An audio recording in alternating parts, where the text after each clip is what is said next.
are known as angiosperms. That means they are having covered seeds. Angio means covered, sperms means seeds.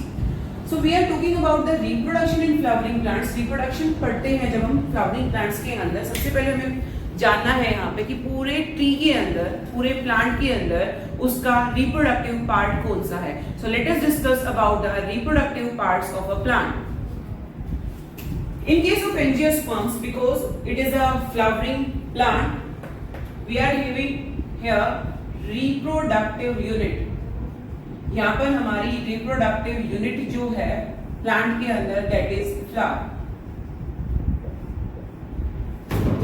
Flower के अंदर mail और female दोनों part भी हो सकते हैं, या कई बार क्या होता है एक फ्लावर के अंदर सिर्फ मेल पार्ट मिलेगा आपको या फीमेल पार्ट मिलेगा. So flower can be dioecious, flower can be monoecious. We are drawing the structure of flower. First of all here is pedicel, जिससे आप एक फ्लावर को पकड़ते हैं. उसके बाद यहाँ पे एक रिसेप्टिकल होगा जिसके ऊपर सारे प्लांट के फ्लावर के पार्ट जो है वो यहाँ पर अटैच रहेंगे. छोटी छोटी यहाँ पे आपको ग्रीन लीव्स दिखाई देती हैं. They are known as sepals, और इनके वर्ड को, इनके गुच्छे को आप बोलते हैं calyx. After that colourful leaves will be there. They are known as petals. And the word, इनका गुच्छा जो है वो आपको उनको बोलोगे corolla. These are the accessory part. जो अभी तक मैंने यहाँ पर ड्रॉ किए हैं ये आपके accessory parts हैं. इसके बाद हम reproductive part बनाएंगे. reproductive part में सबसे पहले मैं मेल और फीमेल दोनों ही यहाँ पर reproductive part बनाने वाली हूँ. This one is the female reproductive part and known as gynoecium. This one is gynoecium. Gynoecium is also known as pistil, और we can call it as carpel. इसको हम carpel भी बुला सकते हैं. After that male reproductive parts. Female के बाद यहाँ पर मैंने मेल रिप्रोडक्टिव पार्ट्स को ड्रॉ किया. Male reproductive parts are known as androecium. Androecium को हम स्टेमन्स भी बोल सकते हैं, stamens. So this is the structure of flower, जो कि ज्यादा एग्जाम्स में पूछा नहीं जाता है. ये बेस है इस चैप्टर का कि फ्लावर एक्चुअली दिखता कैसा है, उसके अलग अलग पार्ट्स को हम किस तरह से डिस्टिंग्विश कर सकते हैं. इसके अलावा कई बार रिड्यूस्ड लीफ लाइक स्ट्रक्चर जो है सेपल्स के पास प्रेजेंट होता है, इट इज नोन एज ब्रेक्ट्स. ये मॉर्फोलॉजी में हमने 11th क्लास के अंदर पढ़ा. जिस फ्लावर के अंदर ब्रेक्ट प्रेजेंट होगी वो होगा ब्रेक्टिएट, जिसके अंदर प्रेजेंट नहीं होगी वो होगा ebracteate. So this is the structure of flower. Now we are going to discuss stamen first and then gynoecium, means first androecium and then gynoecium. ये आपके मेल और फीमेल रिप्रोडक्टिव पार्ट्स हैं. इनके अंदर स्ट्रक्चर क्या क्या है, इनके अंदर इनका गैमेटोजेनेसिस किस तरह से होता है वो हमने यहाँ पर देखना है. So first of all we are talking about male reproductive part, that is stamen. stamen के अंदर दो ही मेन पार्ट्स होते हैं. stamen also known as androecium. एक फ्लावर के अंदर जितने भी स्टेमन्स होंगे उनको कलेक्टिवली आप एंड्रोशियम बोलते हो. स्टेमन के अंदर सबसे ऊपर जिसके अंदर पॉलन ग्रेन्स बनते हैं, that is known as anther. This one is anther. And ये है इसका फिलामेंट जो कि थैलेमस से अटैच होगा. अब ये छोटे छोटे क्वेश्चंस एमसीक्यूज में आ सकते हैं कि जो पार्ट स्टेमन का थैलेमस से अटैच होता है उसको क्या बोलते हैं, that is known as filament. Base यानी कि थैलेमस से अटैच होगा. एंथर जो है ये बाई लॉब्ड है. मोस्ट ऑफ द केसेस में ये जो है वो बाई लॉब्ड रहेगा. कुछ फैमिली ऐसी हैं जिनके अंदर यूनी लॉब्ड एंथर पाया जाता है, जैसे कि मालवेशिया फैमिली. दोनों लॉब जो है एक टिश्यू से जुड़ी हुई हैं. इसको हम बोलेंगे कनेक्टिव टिश्यू, जो कि दोनों लॉब्स को कनेक्ट करके रखेगा. और इसका रिप्रोडक्शन में क्योंकि कोई काम नहीं है, that's why we are calling it as sterile tissue, right. So now we are going to understand about the structure of anther. Anther का स्ट्रक्चर किस तरह का दिखाई देगा. एंथर वॉल पे बहुत ज्यादा क्वेश्चन आ जाते हैं. This is one of the most important topic here. Anther, anther को हम टीएस यहां पर बना रहे हैं, टीएस ऑफ एंथर. और एंथर वॉल पे क्वेश्चन यहाँ पे आ सकता है. ये बेटा इसकी एक वॉल है, ये इसकी दूसरी वॉल है. लॉब्स हैं इसकी 1 2 3 4, 4 अलग अलग चैम्बर्स यहाँ पे आ जाएंगे. दो लोब्स हैं, ये एक लॉब है, ये दूसरी लॉब है। दोनों लोब्स सेपरेटेड हैं by a connective tissue. This one is the connective tissue जो कि हमने अभी ड्रॉ किया था, कनेक्टिव टिश्यू। अब एंथर की वॉल में ड्रॉ करने वाली हूं यहां पर सबसे आउटर लेयर, सबसे outer layer. This layer is known as epidermis. Epidermis single layer present होंगी, फ्लैट सेल्स यहां पर प्रेजेंट होंगे। Next we will talk about the endothecium. This one is endothecium. Second जो लेयर है इसके अंदर इट इज एंडोथीशियम। इसके बाद आपको यहां पर मिलेगी middle layer. Elongated cells present है, 2 से 3 लेयर जो है यहां पर इसकी प्रेजेंट हो सकती है। This one is middle layer. इस वीडियो को बड़े ही ध्यान से आप सुनोगे और अपने शॉर्ट नोट्स यहां पे बना लोगे तो ये चैप्टर जो है आपका इसी वीडियो के अंदर कवर होने वाला है। सो दीज 3 लेयर्स, ये जो आउटर 3 लेयर्स हैं, दीज आर फॉर प्रोटेक्शन। ये प्रोटेक्शन में एंड डेहेसेंस में, यानी कि जब इसके अंदर आपके पॉलन ग्रेन जो है वो बन जाएंगे, आपका एंथर जो है मैच्योर हो जाएगा, तो यही लेयर इस एंथर को रप्चर करने में यानी डेहेसेंस करने में हेल्प करती है और बाकी जो पॉलन ग्रेन्स होंगे वो इसके बाहर आ जाएंगे। So this also helps in dehiscence of anther.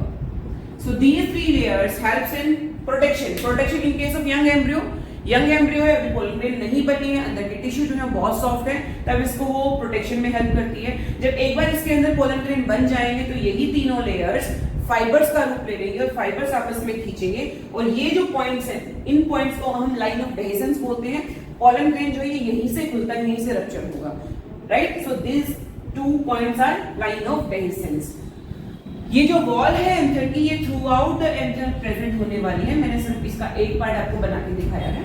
सबसे अंदर की साइड यानी कि माइक्रोस्पोरेंजिया जो होगा आपका, जिसके अंदर पॉलन ग्रेन्स बनेंगे, उसके अंदर की साइड, बिल्कुल अंदर की साइड, यहाँ पे कॉनिकल और ऐसे सेल्स हैं जिसमें बहुत सारे न्यूक्लियस है। ध्यान रखना, ऐसे सेल्स हैं जो कि मल्टी न्यूक्लिएट हो सकते हैं, वो सेल्स यहाँ पे प्रेजेंट होंगे और इन सेल्स को आप बोलोगे टैपेटम और टैपेटल लेयर।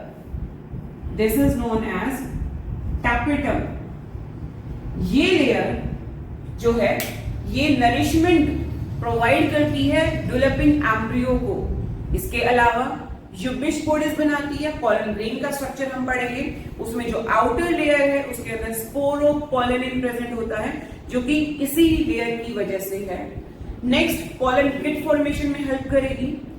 जब आप माइक्रोस्पोरोजेनेसिस पढ़ेंगे तो उसके अंदर टेट्राड फॉर्मेशन होता है, उसमें 4 पॉलन ग्रेन आपस में चिपके रहते हैं, उनके बीच में कैलोज प्रेजेंट होता है और इस टैपेटल लेयर के अंदर कैलेज प्रेजेंट है जो उस कैलोज को डिसॉल्व करेगा और टेट्राड के पॉलन ग्रेन्स को अलग करने में हमें हेल्प करेगा।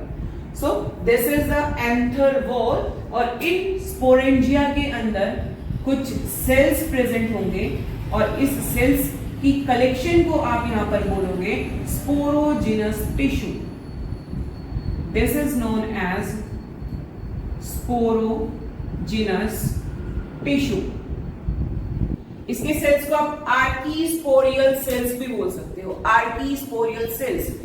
यही स्पोरोजिनस टिश्यू पहले डिफरेंशिएट करेंगे, मैच्योर होंगे, डिवाइड करेंगे थ्रू माइटोसिस एमएमसी बनाने के लिए, माइक्रोस्पोर मदर सेल। और वही माइक्रोस्पोर मदर सेल, हर माइक्रोस्पोर मदर सेल पहले देखो अपना नंबर बढ़ाएगा, क्योंकि पॉलन ग्रेन का नंबर जो है हमें यहाँ पे बहुत ज्यादा चाहिए, क्योंकि पॉलन ग्रेन को पहुंचना है अपने फीमेल पार्टनर तक। आधे तो रास्ते में गायब हो जाएंगे पॉलिनेशन के दौरान, राइट। सो नंबर बढ़ाने के लिए ये अभी माइटोसिस करेगा, फिर एमएमसी बनेगा और एमएमसी मियोसिस के अंदर जाएगा ताकि वो हैप्लॉइड गैमेट बना सके। So this is the structure of anther wall. Anther wall के अंदर 4 लेयर्स हैं, बाहर की तरफ है एपिडर्मिस, फिर उसके अंदर आएगा आपका endothecium, then middle layer and then tapetum. बाहर की तीनों लेयर प्रोटेक्शन में काम करती है और अंदर की टैपेटल लेयर नरिशमेंट प्रोवाइड करती है और उस हर बैग के अंदर स्पोरोजिनस टिश्यू पाया जाएगा। 4 बैग यहाँ पर पाए जाने वाले हैं। क्वेश्चन आ जाता है, ठीक है, तो आप इसको ध्यान से पढ़िएगा। सो नेक्स्ट इज माइक्रोस्पोरोजेनेसिस। गैमेटोजेनेसिस का टॉपिक है ये। गैमेटोजेनेसिस के अंदर 2 तरह के गैमीट्स यहाँ पर बनेंगे, male and female. Male gamete formation को बोलते हैं माइक्रोस्पोरोजेनेसिस। माइक्रो वर्ड हम मेल्स के लिए लेंगे एंड मेगा वर्ड हम यूज करेंगे फीमेल्स के लिए। So first of all we are talking about microsporogenesis. Genesis means formation. Genesis का मतलब होता है फॉर्मेशन। किसका फॉर्मेशन? फॉर्मेशन ऑफ माइक्रोस्पोर यानी कि male gamete. And here we are talking about pollen grain. Pollen grain का फॉर्मेशन हम यहाँ पर पढ़ने वाले हैं। अब ध्यान से सुनो, जो स्पोरोजेनस टिश्यू आपको बताया उसमें आर्कीस्पोरियल सेल्स थे, वो माइटोसिस के अंडर गए और उन्होंने फॉर्मेशन कर दिया एमएमसी का। MMC, this is MMC, microspore mother cell, and this cell is diploid. इसमें हर एक क्रोमोसोम का डबल प्रेजेंट होगा, सेट प्रेजेंट होगा। इट विल अंडरगो मियोसिस, और मियोसिस के बाद ये 4 सेल फॉर्म करता है, टेट्राड बनाता है। 1 सेल, 2 and 3। एक इसकी पीछे की साइड होगा, बैक साइड पे होगा। So total here 4 cells are formed and it is known as tetrad, and each cell here is haploid। क्योंकि मियोसिस के बाद क्रोमोसोम का नंबर जो है वो यहाँ पर हाफ हो जाता है। And then with the help of callase enzyme, जो कि अभी मैंने आपको बताया था, केलेज जो कि टेपिटल लेयर के अंदर प्रेजेंट होता है, वो चारों सेल को डिसॉल्व करके अलग अलग कर देता है। And at the end of the process you will get 4 pollen grains। So this are haploid pollen grains, और pollen grain को ही आप बोलते हो microspore. This is also known as microspore, right. Next, अभी pollen grain का structure कैसा है? Structure of pollen grain और structure of microspore. Structure of microspore, another important question. जब भी कोई आप सेल ड्रॉ करते हो तो उसके अंदर सबसे पहले आपको ड्रॉ करनी होती है plasma membrane. So this one is plasma membrane. Plasma membrane के बाहर एक लेयर आपको नजर आएगी, that will be intine. Internal layer is known as here intine. Intine, and intine is known made up of pectin and cellulose. Intine बनी होती है pectin और सेल्यूलोज की। इंटाइन के बाहर एक और लेयर प्रेजेंट है बेटा, and this layer is exine. Exine sporopollenin की बनी है। स्पोरोपोलेनिन एक ऐसा सब्सटेंस है जो कि मोस्ट रेजिस्टेंट सब्सटेंस बोला जाता है। ये 1 मार्क में क्वेश्चन आ सकता है। Most resistant substance present in pollen grain is known as sporopollenin, जिसकी एक्साइन बनी होती है। So this is exine sporopollenin की बनी है, मोस्ट रेजिस्टेंट सब्सटेंस। अब देखो, आप देख पा रहे होंगे कुछ कुछ जगह पे मैंने स्पोरोपोलेनिन को नहीं बनाया। यहां पर प्रेजेंट है हमारे pores and they are known as germ pores. अभी पोर का भी अपना एक सिग्निफिकेंस है। प्लाज्मा मेम्ब्रेन पॉलन ट्यूब इन्हीं जर्म पोर्स में से बाहर लेके आएगी, क्योंकि एक्साइन तो है बहुत ज्यादा ही हार्ड लेयर। प्लाज्मा मेम्ब्रेन वहां से बाहर नहीं आ सकती। जहां जहां जर्म पोर्स है वहां से पॉलन ट्यूब जो है बाहर आ सकती है मेल गैमेट्स को लाने के लिए। तो जैसे ही ये पॉलन ग्रेन स्टिग्मा पे जाएगा, पॉलन ट्यूब फॉर्मेशन ही वहां से स्टार्ट हो जाएगी। सो नेक्स्ट, यहां पर एक बड़ा सा सेल प्रेजेंट होगा, and this cell is known as vegetative cell for nourishment. Vegetative cell. एक स्पिंडल लाइक सेल प्रेजेंट होगा और इसको हम बोलते हैं generative cell. This cell is known as generative cell. Generative cell 2 male gametes में टूटता है और फिर ये पॉलन ट्यूब के अंदर जाएगा। So basically we can count here the number of cell in pollen grain. Pollen grain is having 2 cells, vegetative and generative. So this is known as 2-celled condition. ध्यान से सुनो, पहले ही बोला था कि फ्लावरिंग प्लांट्स को आप एंजियोस्पर्म्स बोलते हो, और एंजियोस्पर्म्स के अंदर पॉलन ग्रेन यहाँ पे बना, राइट। और पोलन ग्रेन के अंदर आपने देखा वेजिटेटिव और जनरेटिव दो सेल बन रहे हैं। जब ये एंथर से बाहर पोलन ग्रेन आएगा तो इसी कंडीशन में आएगा। इस कंडीशन को बोलते हैं टू सेल कंडीशन। लेकिन कई बार क्या होगा, जब ये पोलन ग्रेन एंथर के अंदर ही है तभी जनरेटिव सेल दो मेल गैमेट में टूट जाता है। तो एंथर के अंदर ही दो मेल गैमेट बन गए और एक वेजिटेटिव सेल है, तो टोटल सेल यहां पर हो गए 3 सेल। सो 60% एंजियोस्पर्म्स के अंदर पोलन ग्रेन जब एंथर से बाहर आता है तो वो टू सेल्ड कंडीशन में होगा। लेकिन बचे हुए 40% जो एंजियोस्पर्म्स हैं, जब वो अपना पोलन ग्रेन एंथर से बाहर निकालते हैं या शेड ऑफ करते हैं उसको, तो वो ऑलरेडी 3 सेल्ड कंडीशन में होगा। अदरवाइज जो 60% एंजियोस्पर्म्स की मैंने आपको बात बताई, वो स्टिग्मा पे जाके जब पोलन ग्रेन गया तब उसने मेल गैमेट बनाए। अदरवाइज इट वाज 2 सेल्ड, जब एंथर से निकला वो 2 सेल्ड था, right. So this is also one of important concept जो कि अक्सर एग्जाम में पूछा जाता है। So this is all about the structure of microspore. Structure of microspore पूछे तो भी आपको यही ड्रॉ करना है, पोलन ग्रेन पूछे तो भी आपको यही ड्रॉ करना है, क्योंकि microspore is also known as pollen grain. Clear? Next is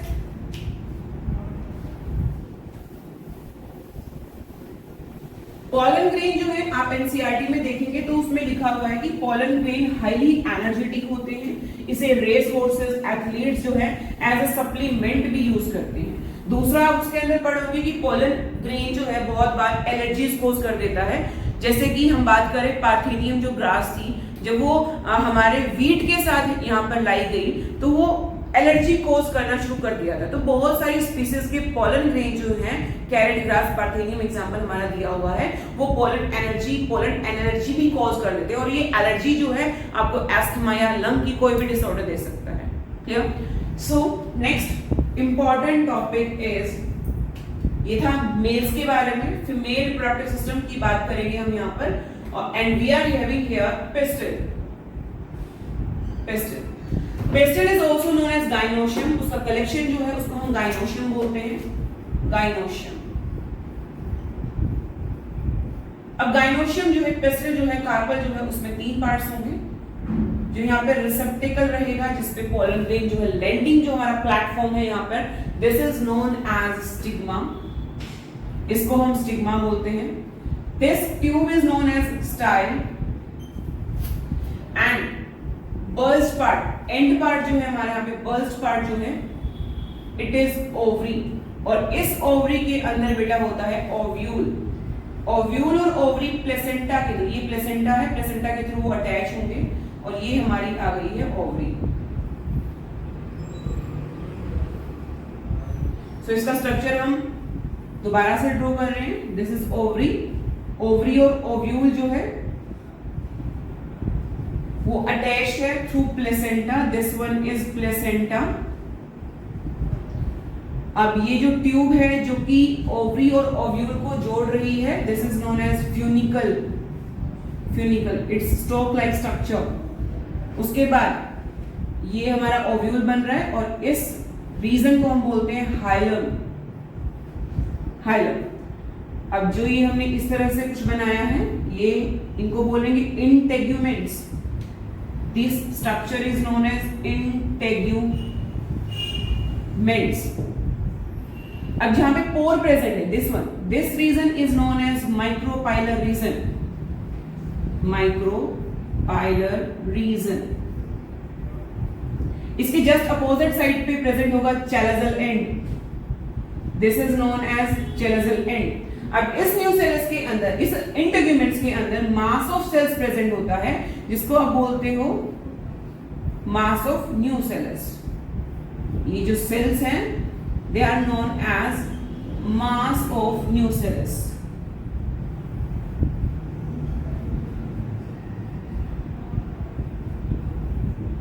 ये जो रीजन है ये वाला, इसको हम रेफे बोलते थे but it is not given in NCERT, तो ज्यादा इसको पढ़ने की जरूरत नहीं है। आपको जो याद रखना है इंपॉर्टेंट जो है इसके अंदर, दैट इज फ्यूनिकल पे बहुत ज्यादा क्वेश्चन आते हैं। प्लेसेंटा, चैलेजल एंड कौन सा है, हाइलम किधर है, ये हाइलम है हमारा। Integuments, mass of nucellus and the micropylar reason.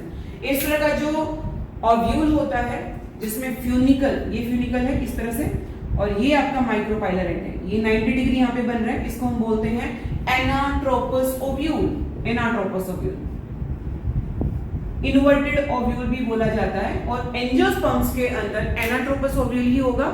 जब जिम्नोस्पर्म पढ़ोगे तो उसमें ऑर्थोट्रोपस ओव्यूल होता है, कुछ इस तरह से। ये फ्यूनिकल है, यहाँ प्लेसेंटा थी, और ये आपका आ जाएगा ओव्यूल। इसमें क्या हुआ, ये फ्यूनिकल है, ये माइक्रोपाइलर है, एक ही लाइन में सब कुछ है। इसको ऑर्थोट्रोपस यानी कि स्ट्रेट ओव्यूल बोलते हैं। और इस तरह का ओव्यूल आपका जिम्नोस्पर्म्स में पाया जाएगा। हम क्योंकि पढ़ रहे हैं एंजियोस्पर्म्स, तो हमें पढ़ना है anatropous ovule. Clear? So this is all about the structure of pistil, structure of gynoecium, structure of ovule and ovary. Ovule पे हमें ज्यादा फोकस रखना है, ovule पे क्वेश्चन ज्यादा आता है। ये जो ovule है ये आपका immature ovule है, यानी कि young ovule है, क्योंकि इसके अंदर अभी मैंने egg cell formation नहीं दिखाया ना, सिर्फ mass of new cells हमने यहाँ पे ड्रॉ किया है। तो क्वेश्चन आ जाए young पे तो आपको ये ड्रॉ करना है, और mature जब बनाएंगे वो अभी इसके बाद हम करने वाले हैं। Clear? So this is all about the structure of ovule, anatropous ovule यहाँ प्रेजेंट होने वाला है। नेक्स्ट थिंग, माइक्रोपाइलर रीजन की तरफ, जो न्यू सेल्स का ही जो एक सेल है वो अपने आप को थोड़ा सा एनलार्ज करेगा, बड़ा करेगा साइज में, और यही काम करेगा एज अ एमएमसी। क्योंकि फीमेल रिप्रोडक्टिव सिस्टम पढ़ रहे हैं तो इसमें हम बोलेंगे माइक्रो की जगह मेगास्पोर मदर सेल। ये मेगास्पोर मदर सेल ही एग सेल जो है वो फॉर्म करने वाला है यहाँ पे। Clear? So next is megasporogenesis.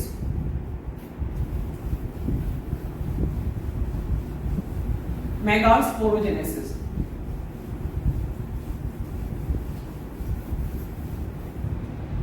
Megasporogenesis is the formation of megaspore यानी कि एक सेल।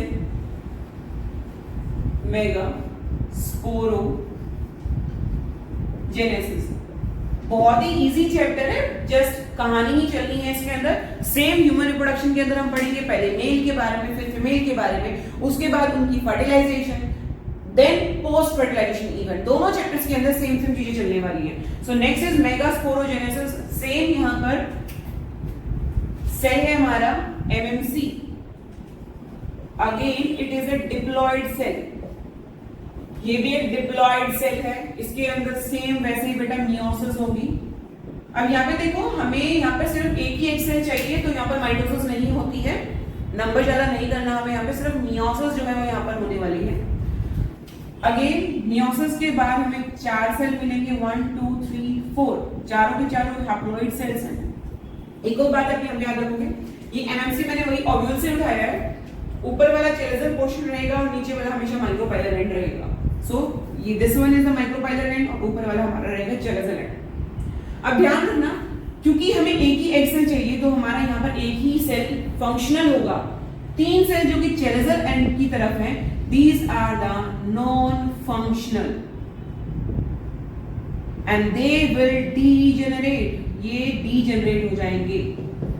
सिर्फ एक ही सेल जो है वो फंक्शनल है, और इस फंक्शनल सेल के अंदर होंगी 3 subsequent karyokinesis, 3 subsequent karyokinesis। Karyokinesis का मतलब होता है सिर्फ न्यूक्लियर से डिवाइड कर रहा है, अभी साइटोकाइनेसिस नहीं हो रही है इसके अंदर। बाद में सेल अपने तरफ, अपने चारों तरफ साइटोप्लाज्म और एक मेम्ब्रेन लेके आएगा, बाद में वो सेल फॉर्मेशन करेगा। बट अभी के लिए इस फंक्शनल सेल जो कि हैप्लॉइड सेल है, इसके अंदर 3 सब्सिक्वेंट कैरियोकाइनेसिस होने वाली है। अब देखो, पहली जब कैरियोकाइनेसिस होगी, बेटा ध्यान से समझो, पहली जब कैरियोकाइनेसिस होगी तो एक न्यूक्लियस से हमारे पास 2 आ जाएंगे। ठीक है? जब दूसरी कैरियोकाइनेसिस होगी तो पहले 2 हैं तो 2 से हो जाएंगे 4। तीसरी जब कैरियोकाइनेसिस होगी, अभी 4 है तो 4 से हो जाएंगे 8। So you will gate 8 nucleus here. Again this one is the micropylar and and this one is the chalazal and. ये हमारा नीचे वाला माइक्रोपाइलर एंड है और ऊपर वाला हमारा चेलेजल एंड है। सो अगेन अब ये अपने आप को थोड़ा थोड़ा साइटोप्लाज्म लेके अपने आप को अरेंज करेंगे मल्टीपल सेल्स के अंदर। ये याद रखना, ये मैं माइक्रोपाइलर एंड बना रही हूँ, ये चेलेजल एंड बना रही हूँ। इनमें से 3 सेल्स जो हैं, यानी 3 न्यूक्लियस जो हैं, वो 3 सेल्स बनाएंगे और ये एंटीपोडल्स कहलाएंगे चेलेजल एंड की तरफ। These are antipodals. ये कॉन्सेप्ट हमारा 10th क्लास के अंदर भी है, तो वहीं से हमें पढ़ा दिया जाता है। दो सेल जो है वो एक ही सेल में कन्वर्ट हो जाएंगे, दीज वन एक ही सेल के अंदर है, these are known as polar nuclei, जो बाद में एंडोस्पर्म फॉर्मेशन में काम आएगा। इसमें से एक सेल थोड़ा सा बड़ा रहेगा, यही हमारा एग सेल है, this one is egg cell. बाकी के दो जो है वो छोटे छोटे सेल्स बन जाएंगे इसके साथ में ही, these are known as synergids. Synergid plus egg cell, इनको हम बोलते हैं एग apparatus। साइनर्जिड के नीचे थ्रेड्स आपको दिखाई देने वाले हैं, these threads are known as filiform apparatus, जो कि पोलन ट्यूब को गाइड करते हैं कि भाई तुझे यहां से एंटर करना है, तेरा एग सेल जो है वो यहां प्रेजेंट है, तुझे यहां उसको मीट करना है। क्लियर? सबसे पहले देखो मैंने बोला था कि आपका जो जनरेटिव सेल है दो मेल गैमेट में टूटेगा। पहला मेल गैमेट एग सेल के साथ फ्यूज करेगा ताकि वो जायगोट बना सके यहां पर, उसके बाद दूसरा मेल गैमेट जाएगा पोलर न्यूक्लियस के पास। अब देखो 1, 2 और एक न्यूक्लियस प्रेजेंट है मेल गैमेट के पास, ट्रिपल फ्यूजन होने वाला है, PEN बनने वाला है, प्राइमरी एंडोस्पर्म न्यूक्लियस, ताकि एंडोस्पर्म फॉर्मेशन हो सके। एंडोस्पर्म को फीड करके जायगोट कन्वर्ट होता है एम्ब्रियो के अंदर। These events are known as post fertilization events. Clear? So this is the next topic that we are going to discuss. Clear? So up to this we have done microsporogenesis and megasporogenesis. We are talking about post fertilization event. बेटा ये बात याद रखना, ये जो है हमारी जो ओवरी थी उसके अंदर ही फॉर्मेशन हुआ है इसका, ये प्लेसेंटा थी हमारी, इसके बाद हमारा ओव्यूल, इंटेगुमेंट्स, और उसके बाद ये हमारा एम्ब्रियोसाइट्स को बोलते हैं, egg cell, synergid, filiform apparatus, polar nuclei and antipodals. जब आपसे मैच्योर ओव्यूल का डायग्राम पूछा जाए तो आप कुछ इस तरह का स्ट्रक्चर जो है वो ड्रॉ करने वाले हैं। Clear? So next is pollination. अब बात यह आती है कि जो हमारा स्टिग्मा है वहां पर पोलन किस तरह से पहुंच सकता है। So pollination, what is pollination? Pollination is the transfer of pollen grain from anther to stigma, right? Pollination भी दो तरह की हो सकती है, self pollination and cross pollination. Let us discuss that first of all.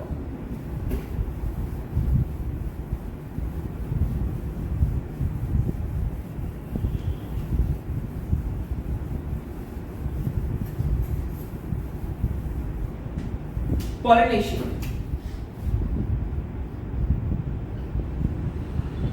Pollination मैंने आपको बता दिया, what is this? Transfer of pollen grain from anther to stigma is known as pollination. It can take place by two methods. So types of pollination में आ जाएंगे आपके दो parts. Number one is self pollination.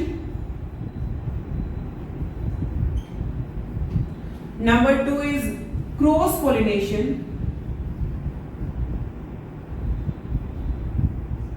Self pollination दो तरीके से हो सकती है। Number one is autogamy, number two is geitonogamy. Cross pollination को हम बोलते हैं xenogamy, it is known as xenogamy. Autogamy के अंदर क्या होगा? ये आपका प्लांट है, ये इसके अंदर फ्लावर है, इसी की का जो एंथर है उससे पोलन ग्रेन आएगा और उसकी ही स्टिग्मा पे जब वो आ जाए तो उसको बोलते हैं ऑटोगेमी, यानी कि same flower same plant is autogamy. Geitonogamy, plant तो सेम है बट फ्लावर डिफरेंट है। यहां पर इसका एंथर है और यहां पर इसका स्टिग्मा है, इस एंथर से पोलन ग्रेन इसके स्टिग्मा तक पहुंच जाए, दैट इज नोन एज गिटिनोगेमी। देखा जाए तो ये जो है सेम फ्लावर पे नहीं है तो इसको क्रॉस पॉलिनेशन बोल सकते हैं, लेकिन जेनेटिकली मैं इसको देखूं it is self pollination. So we have written this under self pollination, ये सेल्फ पॉलिनेशन का ही पार्ट है। जीनोगेमी में क्या होगा? प्लांट अलग है, ये इसका फ्लावर है, ये दूसरे प्लांट का फ्लावर। स्पीसीज सेम रहेगी। मैंगो जो है मैंगो को ही फर्टिलाइज कर सकता है। यहाँ पे एंथर है, इसका पॉलन ग्रेन जो है इसके स्टिग्मा पर आए, then it is known as xenogamy. इसके अंदर वेरिएशंस आएंगी, कैरेक्टर्स जो है वो अलग रहेंगे। इन दोनों के अंदर टेक्निकली हम देखें तो ये सेल्फ पॉलिनेशन है। No genetic variations will be there, but in xenogamy genetic variation will be there. Now हम एनसीईआरटी की बात करें तो उसमें टाइप्स ऑफ फ्लावर दिया हुआ है, types of flowers. Another important topic जिसपे 1 या 2 मार्क्स में क्वेश्चन पूछा जाता है। बेटा फ्लावर जो है दो तरह के आप पढ़ोगे।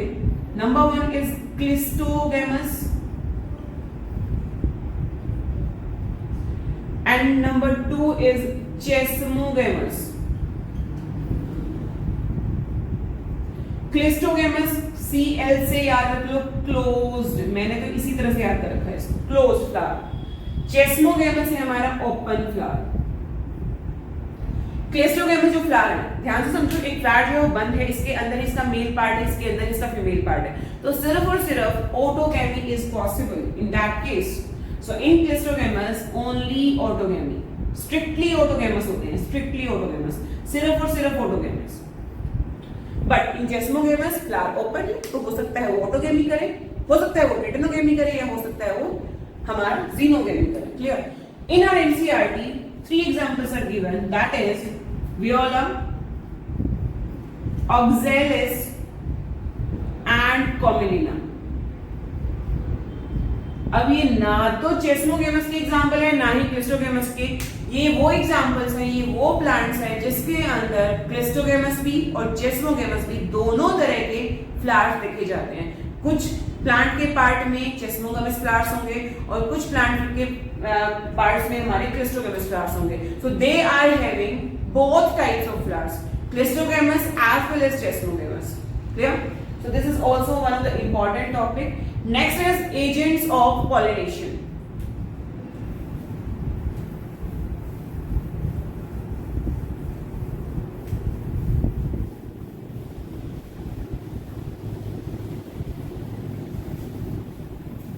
एजेंट्स ऑफ पॉलिनेशन, पॉलिनेशन कौन कराएगा?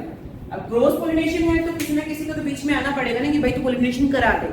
कोई एजेंट रहेगा बीच में, चाहे वो एयर हो सकती है, वाटर हो सकता है, या फिर कोई एनिमल है, ह्यूमंस भी इवन पॉलिनेशन का हिस्सा बन सकते हैं। So agents of pollination, agents of pollination को बोलते हैं पॉलिनेटर्स। जो पॉलिनेशन कराएगा, पॉलिनेटर। और agent can be of 2 types, abiotic, second one is biotic. Abiotic मतलब नॉन लिविंग, बायोटिक मतलब लिविंग। बायो ही है क्या? लिविंग ऑर्गेनिजम्स, इनकी लिविंग की बात कर रहे हैं। एबायोटिक के अंदर आपने 2 तरह की पॉलिनेशन पढ़नी है। इसके अंदर आप एक पढ़ोगे एनिमोफिली, एनिमोफिली यानी कि विंड पॉलिनेशन। दूसरा बेटा आप पढ़ोगे hydrophily, water pollination, water pollination. Biotic के अंदर तो बहुत सारे ऑर्गेनिजम्स हैं और बहुत सारे ऑर्गेनिज्म पॉलिनेशन में हेल्प कर सकते हैं, यानी कि बीइंग अ पॉलिनेटर काम कर सकते हैं। लाइक यदि मेरे घर पे बहुत सारे प्लांट्स हैं और मैं एक प्लांट के पास गई, उसको मैंने छुआ, उसके पॉलन ग्रेन मेरे हाथ पे लग गए, दूसरे प्लांट्स पे गई तो वो पॉलन ग्रेन मैंने बाय चांस वहां पे स्प्रेड कर दिए। So I am the pollinator then, and that is known as anthophily. इसी तरह से चिरोप्टेरोफिली या कुछ भी एक एजेंट as a pollinator काम कर सकता है। मेलेकोफिली हम पढ़ते हैं, but in NCERT we are having only 3 things: anemo, hydro and entomophily. Entomophily is what? सबसे ज्यादा बायोटिक में इंसेक्ट्स जो हैं वो हेल्प करते हैं पॉलिनेशन के अंदर, और जब इंसेक्ट्स एज अ पॉलिनेटर काम करेंगे उस पॉलिनेशन को हम बोलेंगे entomophily. Clear? So let us discuss them one by one. Number 1 is anemophily. भाई विंड को कुछ कैरी करना है तो पॉलन कैसा होना चाहिए? वो बिल्कुल भी स्टिकी नहीं होना चाहिए, नॉन स्टिकी रहे, लाइट एंड वेट रहे। क्योंकि क्या होगा, स्टिकी वो हुआ तो इधर उधर चिपक जाएगा और अपने फीमेल तक पहुंच नहीं पाएगा। लाइट एंड वेट होना चाहिए। कई बार इसके अंदर फेदर्स भी होते हैं, फेदरी होना चाहिए। स्टिग्मा भी आपका फेदरी होना चाहिए क्योंकि उसमें पॉलन ग्रेन जो है वो फंस सके। विंड से कैरी हो रहा है ना, हो सकता है वहीं से वहां से भी वो निकल पड़े, वहां से भी वो उड़ जाए। Clear? So that are some characteristic of the pollination during the wind pollination में ये कैरेक्टर्स उसके पास होने चाहिए। हाइड्रोफिली की हम बात करें, देखो हाइड्रोफिली के अंदर आप दो चीजें पढ़ोगे, ध्यान से समझो। ये वाटर का आपका सरफेस है, ये वाटर है, क्लियर? अब ध्यान से समझो, यहाँ पे बेटा कोई प्लांट है, यहाँ पर कोई प्लांट है, और इसका पोलन ग्रेन वाटर के लेवल के ऊपर है, ये इसका एंथर है और ये इसका स्टिग्मा है। अब एंथर जो है निकला यहाँ से और इसके स्टिग्मा तक चला गया। किसने पॉलिनेशन कराई? एयर ने। पानी का तो कोई काम ही नहीं यहाँ पे। जो हमारा प्लांट है वो जरूर एक्वेटिक है, but pollination is done by wind और इंसेक्ट और एनी अदर सब्सटेंस और एनी अदर फॉर्म्स। सो जरूरी नहीं है कि आपका प्लांट एक्वेटिक हो तो उसके अंदर हाइड्रोफिली ही होगी। ये हमारा मिसकंसेप्शन होता है, हम क्वेश्चन को गलत कर देते हैं। क्लियर? सो जरूरी नहीं है कि प्लांट एक्वेटिक है तो उसमें हाइड्रोफिली होगी, ये एक बात। दूसरी बात, hydrophily can be of two type. Plant surface पे है, यहाँ पर सरफेस पे, सरफेस पे जब पॉलिनेशन होता है, ध्यान से समझो, सरफेस पे जब पॉलिनेशन होगा तो हमारा वो एपीहाइड्रोफिली, एपी यानी कि ऊपर, सरफेस के ऊपर। प्लांट जो है वो सबमर्ज्ड है, अंदर है, पानी के डूबा हुआ है, पॉलिनेशन भी अंदर ही हो रही है, पॉलन ग्रेन भी अंदर ही स्टिग्मा पे जा रहा है, उसको आप बोलोगे hypohydrophily, that is known as hypohydrophily. इसके अंदर आपके कुछ एग्जांपल्स दिए हुए हैं आपकी बुक के अंदर, जॉस्टेरा, वेलिस्नेरिया, उनको बहुत ही ध्यान से हमें पढ़ के जाना है, उस पे क्वेश्चन आता है। क्लियर? क्योंकि सीबीएसई जो है वो इन बिटवीन, मतलब आपको अंदर से खोद के क्वेश्चंस लेके आएगी, तो एनसीईआरटी रीडिंग चाहे वो नीट हो चाहे सीबीएसई हो, आपको बड़े ध्यान से उसको पढ़ना है। सी ग्रासेस भी उसका जॉस्टेरा का दूसरा नाम दिया हुआ है, तो हमें कंफ्यूज कर दिया जाता है, वो एक ही है बेटा। क्लियर? वेलिस्नेरिया आप इसमें देख लेना, हाइड्रोफिली इसके अंदर हो रहा है, ठीक है? एपी है, हाइपो है, उस कंफ्यूजन को आपने क्लियर करना है। क्लियर? सो हाइड्रोफिल। अब बात आती है कि कैरेक्टरिस्टिक कैसा हो, पॉलन ग्रेन कैसा हो। पॉलन ग्रेन जो है उसके ऊपर म्यूसिलेज की कोटिंग हो, नॉन वेटेबल हो, ऐसा नहीं पानी में ही घुल गया हो, सबसे मेन कैरेक्टरिस्टिक जो है उसका होने वाला है। एनिमोफिली के अंदर एक और कैरेक्टर मैं आपको बताना चाहूंगी यहाँ पे, जो आपका इनफ्लोरेसेंस है, उसमें फ्लावर का नंबर बहुत ज्यादा होना चाहिए, क्योंकि एयर लेके जा रही है, पता नहीं पहुंचेगा कि नहीं पहुंचेगा अपने पार्टनर तक, तो नंबर यहाँ पर जरूरी है कि ज्यादा हो, या फ्लावर बहुत बड़ा हो, कॉन्स्पिशियस फ्लावर हो, वो हमारा एंटोमोफिली के अंदर रहेगा, ताकि वो इंसेक्ट वहां पर बैठ सके। So this is all about the hydrophily. Next I am coming to the entomophily.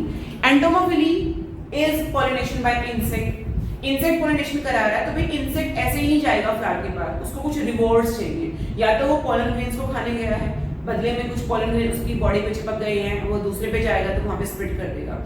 कई बार क्या होता है, सूडो कॉपुलेशन आप पढ़ोगे। सूडो कॉपुलेशन क्या है? उसे लगता है कि जो फ्लावर है वो मेरा पार्टनर है, अपोजिट पार्टनर है, मेल है तो फीमेल, फीमेल है तो मेल। मौत के अंदर ऐसा देखा गया था, युक्का एंड मौत का जो है कॉम्बिनेशन कुछ इसी तरह का है, वो कॉपुलेशन करने के लिए जाता है, लेकिन वो फ्लावर होता है, तो बदले में सूडो कॉपुलेशन उसने किया और बदले में पॉलन ग्रेन वहां से ले आया। कई बार एक इंसेक्ट एग ले करने के लिए जाएगा फ्लावर के पास, बदले में पॉलन ग्रेन ले आएगा, राइट? सो उसे रिवॉर्ड्स चाहिए। दूसरी बात, फ्लावर आपका नेक्टर वाला हो, नेक्टर उसके अंदर प्रेजेंट हो, क्योंकि कई बार इंसेक्ट नेक्टर के लिए वहां पे जाएगा, हनी बी के केसेस में। सो रिवॉर्ड्स दे वांट, फ्लावर जो है वो कलरफुल होना चाहिए, फ्रेग्रेंस वाला होना चाहिए, ताकि अट्रैक्ट हो, यानी इंसेक्ट को अट्रैक्ट करना है फ्लावर ने। तो ये हमारे नेचर ने ऑलरेडी चीजें कुछ बना रखी हैं, ताकि जो हमारा फूड वेब मैं बोलूंगी यहाँ पर, वो इजिली यहाँ पे काम कर सके, फूड चेन जो है वो बनी जा सके, जो एनर्जी फ्लो है वो हमारा कॉन्टिन्यूस रह सके। So this is all about the pollination. अब पॉलिनेशन हो चुका, पॉलन ग्रेन जो है आपका स्टिग्मा पे जा चुका है, अब वो क्या करेगा, इसे नेक्स्ट टॉपिक जो हमारी एनसीईआरटी में दिया हुआ है, that is pollen pistil interaction.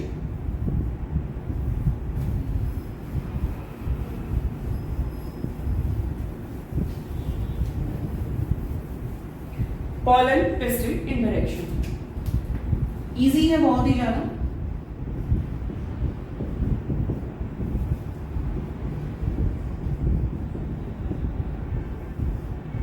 pollen pistil interaction, इसको हम रिलेट कर सकते हैं ह्यूमन बीइंग से।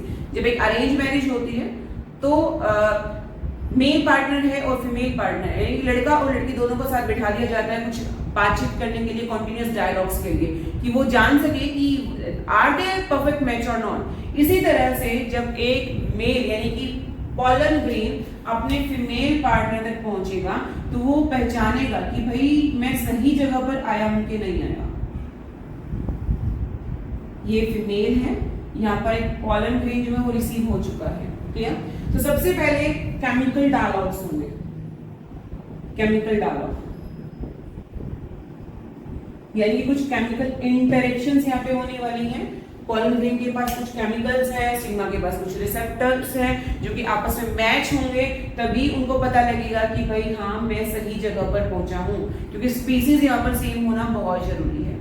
इस कॉन्टिन्यूअस डायलॉग के बाद जब कंपेटिबिलिटी चेक हो जाएगी, क्या हो जाएगी? Compatibility check.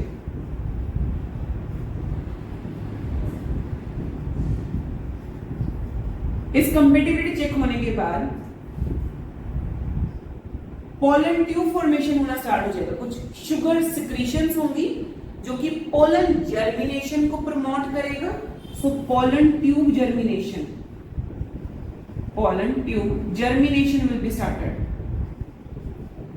इसके अंदर जो जेनरेटिव सेल था, जेनरेटिव सेल वो स्प्लिट हो चुका है 2 मेल गैमेट्स के अंदर, 2 मेल गैमेट्स, और ये मेल गैमेट्स पोलन ट्यूब में रन करना स्टार्ट करेंगे। पोलन ट्यूब जो है वो फ्रीक्वेंटली ग्रो करना स्टार्ट कर देगी। यहाँ पर होता है हमारा ओव्यूल, और यहाँ पे हमारा जो एम्ब्रियो सेक है ऑलरेडी मैच्योर है। साइनर जेड के नीचे फिलीफॉर्म एपरेटस रहेगा जो कि इस पोलन ट्यूब को अपनी तरफ अट्रैक्ट करेगा। केमिकल इंटरेक्शन है बेटा, ये सारी केमिकल्स कराते हैं ये सब कुछ, क्योंकि अधिकतर केसेस में माइक्रोपाइल से ही पोलन ट्यूब जो है एंटर करती है, और इस तरह की फ्यूजन को बोलते हैं पोरोगेमी। Porogamy is what? जब आपकी ट्यूब, पोलन ट्यूब माइक्रोपाइल की से ही एंटर करे। अदरवाइज बहुत सारी केसेस है, एक्सेप्शंस हर जगह प्रेजेंट होती हैं। वो ऊपर से भी एंटर कर सकता था, न्यूसेल्स की साइड से भी एंटर कर सकता था। इसको हमने अलग अलग साइंटिफिक नेम, टेक्निकल नेम्स दे दिए हैं, बट आपको नहीं याद करना, एनसीईआरटी में बिल्कुल भी गिवन नहीं है।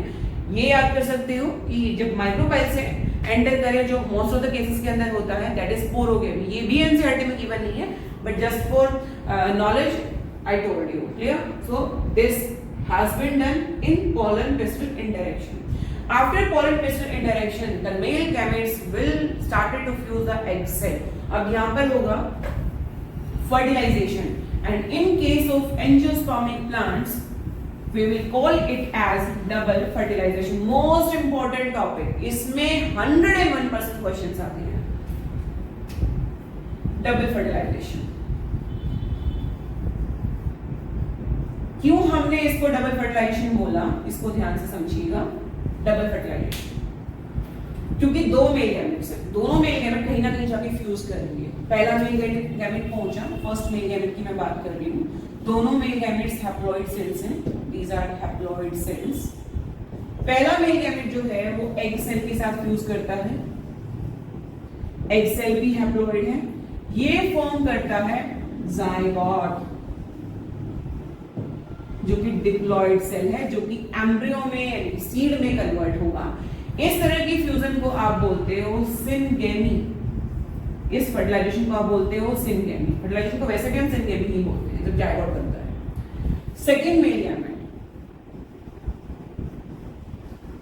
Second male gamete again it is an haploid cell, it will fuse with polar nuclei, polar nuclear, and polar nuclear के अंदर कंडीशन थी n+n। अब यहाँ पे देखो n+n+n 3n will be there, triploid cell बनेगा, and that is known as PEN। एक ही सेल है जो कि ट्रिप्लॉइड है, and this PEN formation takes place through triple fusion, क्योंकि 3 न्यूक्लियस जो है वो यहाँ पर फ्यूज हुए हैं, triple fusion. This is known as triple fusion. ये PEN सेल है। क्या है? PEN, primary endosperm nucleus. Clear? ध्यान से समझो, सबसे पहले बना है जाइगोट, फिर बना है PEN। अब ये PEN पहले एंडोस्पर्म बनाएगा, एंडोस्पर्म फॉर्मेशन के बाद जाइगोट उसको फीड कर करके एम्ब्रियो में कन्वर्ट होना स्टार्ट करता है।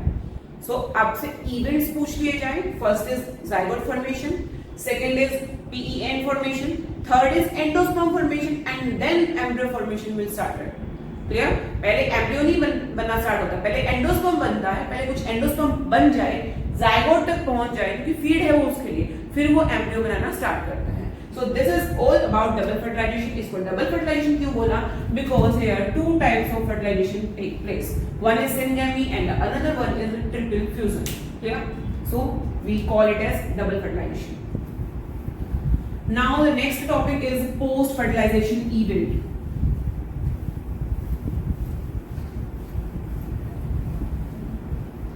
Next is post-fertilization event.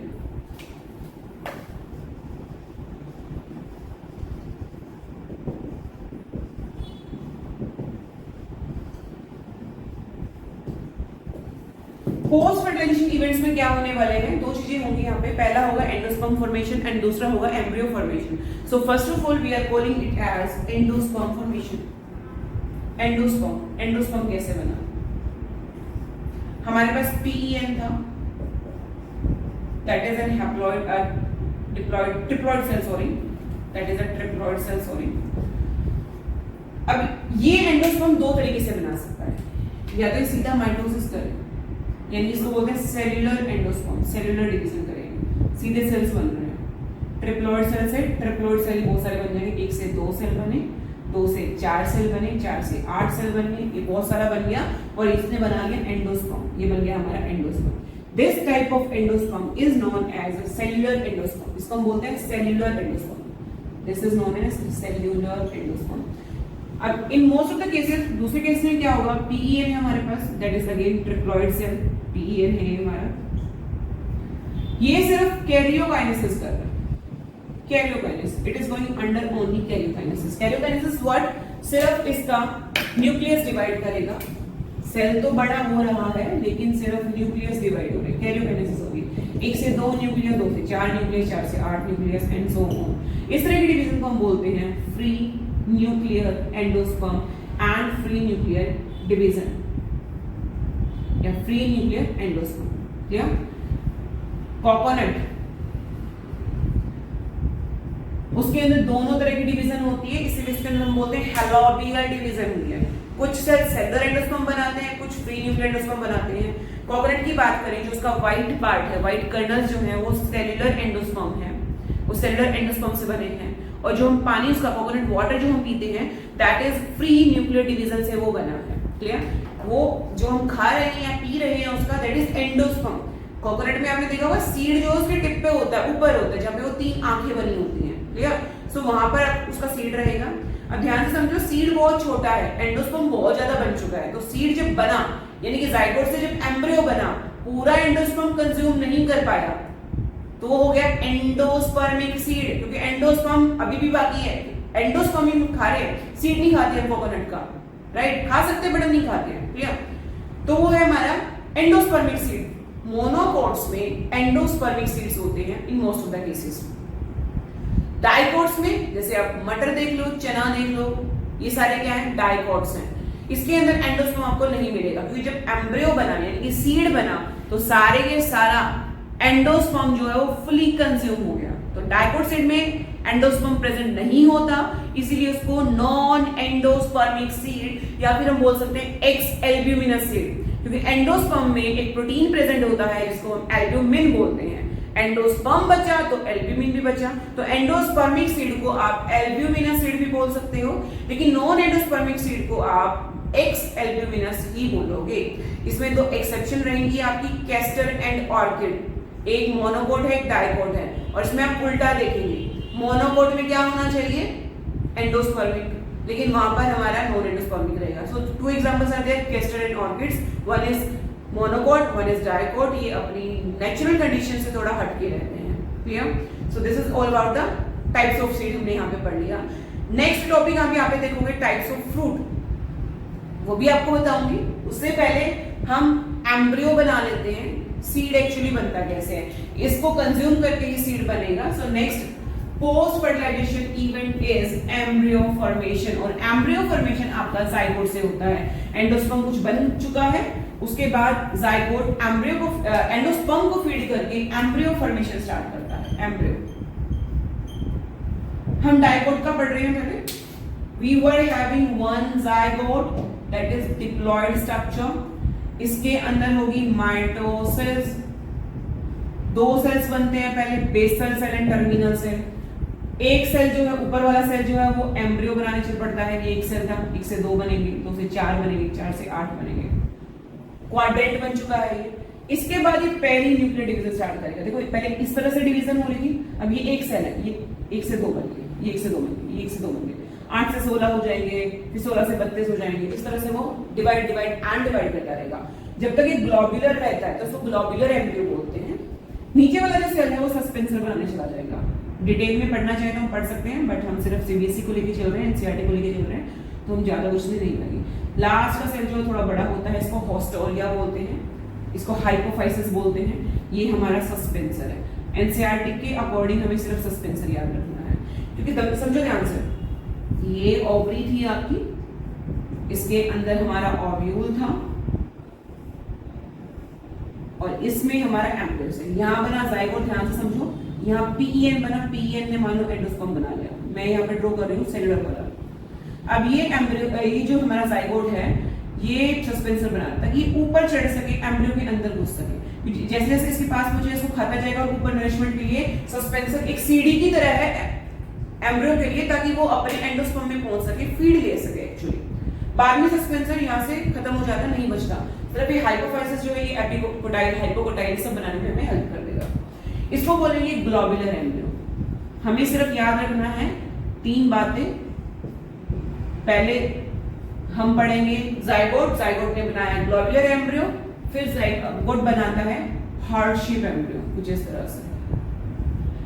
यहाँ पे सस्पेंसर जो है थोड़ा छोटा दिखा रहे हैं, ये थोड़ा सा अब डीजनरेट होना स्टार्ट हो जाएगा। This one is heart shaped embryo.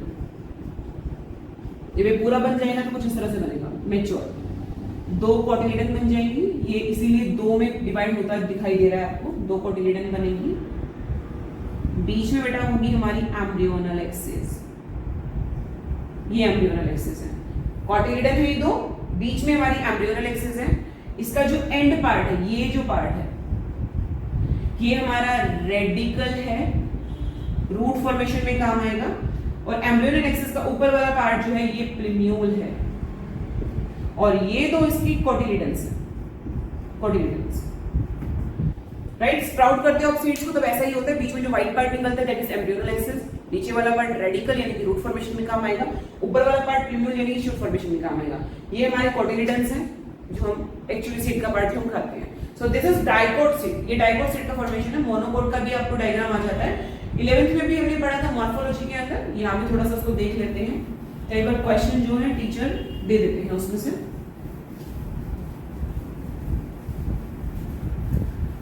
Monocot seed, monocot seed के अंदर एक ही कोटिलेडन रहेगा। मैं यहाँ पे मेज का एग्जांपल बना रही हूँ, मेज का डायग्राम बना रही हूँ। मोनोकोट है तो बेटा एंडोस्पर्म बचा रहेगा, ये बात हम याद रखेंगे। ये इसका एंडोस्पर्म है। मक्की का दाना जब आप देखोगे ना, उसमें देखना ध्यान से, बड़े ऊपर येलो पार्ट पोर्शन होता है, येलो पार्ट होता है, और नीचे थोड़ा सा व्हाइट कलर आपको दिखाई देगा। और यहाँ पे इसका plumule, radicle. Plumule is covered with coleoptile, radicle is covered with coleorhiza. ये बात याद रखना, ये प्लिम्यूल है, ये इसका रेडिकल है। प्लिम्यूल इज कवर्ड बाय कोलियोटाइल। लर्न करना थोड़ा मुश्किल हो जाता है, मैंने कैसे लर्न किया है इसको। प्लिम्यूल, प्लिम्यूल में एल है बार बार, इसमें भी एल है बार बार, कोलियोपेटाइल, प्लिम्यूल ऐसे याद कर लो। ये है इसका रेडिकल, रेडिकल में आर है तो कोलियोराइजा, जिसमें आर आ जाए वो रेडिकल के पास है, कोलियोराइजा। इस तरह से आप इसको कुछ याद कर सकते हो, लर्न कर सकते हो। एंडोस्पर्म और एम्ब्रियो को डिवाइड जो कर रही है लेयर, ये हमारा प्रोटीनेशियस लेयर है, एलियरॉन लेयर, ये हमारी एलियरॉन लेयर रहेगी। सो दिस इज मोनोकोट सीड, ये हमारा मोनोकोट सीड रहेगा। क्लियर? इसके बाद बेटा आपने याद रखना है, आपका जो ये पोस्ट फर्टिलाइजेशन इवेंट यहाँ पर ही खत्म हो जाता है, यहाँ पर ही हो चुका है हमारा समाप्त। इसके बाद हमें याद रखना है कि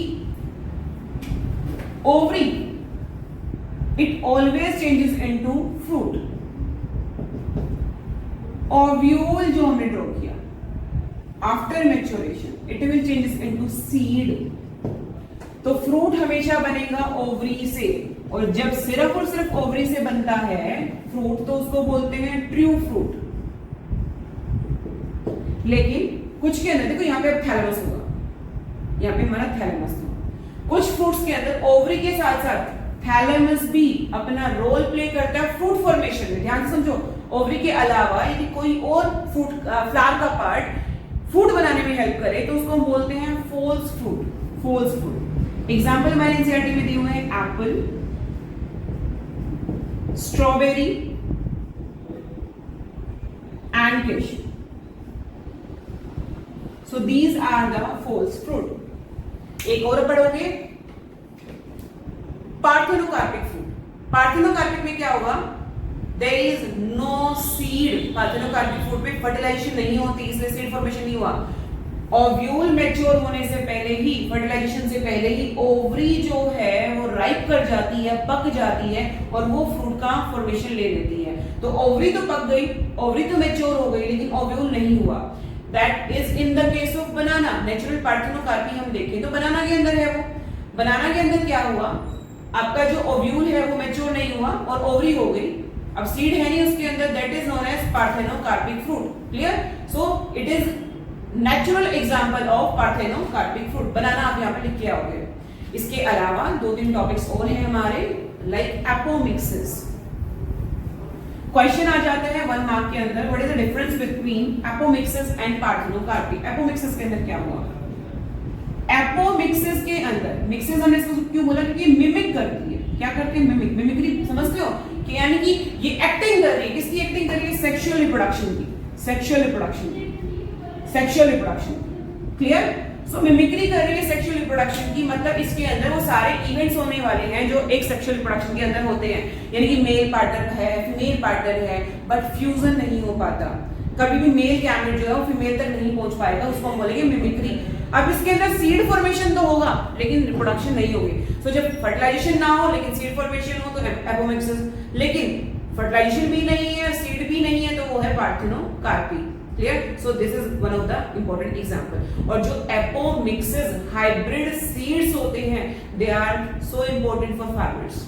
ये वो बहुत अच्छे हैं फार्मर्स के लिए, क्योंकि वो फार्मर्स को बार बार खरीदने नहीं पड़ते। उन्होंने एक बार खरीद लिया, अपने फील्ड में इसको ग्रो किया, दोबारा से उन्हीं सीड को यूज कर सकते हैं, क्योंकि हाइब्रिड क्वालिटी उनकी एज इट इज मेंटेन रहेगी। अदरवाइज जो सीड्स हम हाइब्रिड खरीदते हैं, एक बार हमने ग्रो किया, जब उससे जो सीड निकल के आए वो हाइब्रिड आपको नहीं मिलेंगे, उनके कैरेक्टर्स जो है डे बाय डे वो लूज होते चले जाएंगे। सो एपोमिक्सिस सीड फार्मर्स के लिए बोन की तरह है। क्लियर? इसके अलावा एक छोटा सा टॉपिक और है आपके सीबीएसई सिलेबस के अंदर, that is polyembryony. Polyembryony it is seen in citrus plant, जैसे कि लेमन है, ऑरेंज है, उसमें ये देखा गया। इसमें होता क्या है आपको याद होगा, न्यूसेलस। ये ओवरी थी, ये प्लेसेंटा, फिर ओव्यूल, और ओव्यूल के अंदर था बच्चे आपका न्यूसेलस, बहुत सारा न्यूसेलस। अब क्या हुआ, ये न्यूसेलस ही डायरेक्टली सीड में कन्वर्ट हो जाता है, और जितने ज्यादा न्यूसेलस उतना ज्यादा सीड। कोई फर्टिलाइजेशन नहीं है, नो फर्टिलाइजेशन इज देयर, और सीड्स बहुत सारे आ गए, तो इसको बोलते हैं पॉलीएम्ब्रियो, जब न्यूसेलस डायरेक्टली एम्ब्रियो में कन्वर्ट हो जाता है। Clear? So this is all about reproduction in flowering plants. इसमें 3 ही टॉपिक हमारे जो बहुत ज्यादा इंपॉर्टेंट है। First of all anther wall का जो स्ट्रक्चर वो देते हैं टीचर्स एग्जाम के अंदर। इसके अलावा पॉलिनेशन पे क्वेश्चन आ जाता है, बीच में मैंने छोटी छोटी बातें आपको जो बताई हैं, जैसे कि एपी हाइड्रोफिली, हाइपो हाइड्रोफिली, इस पे क्वेश्चन आ जाते हैं। एपोमिक्सिस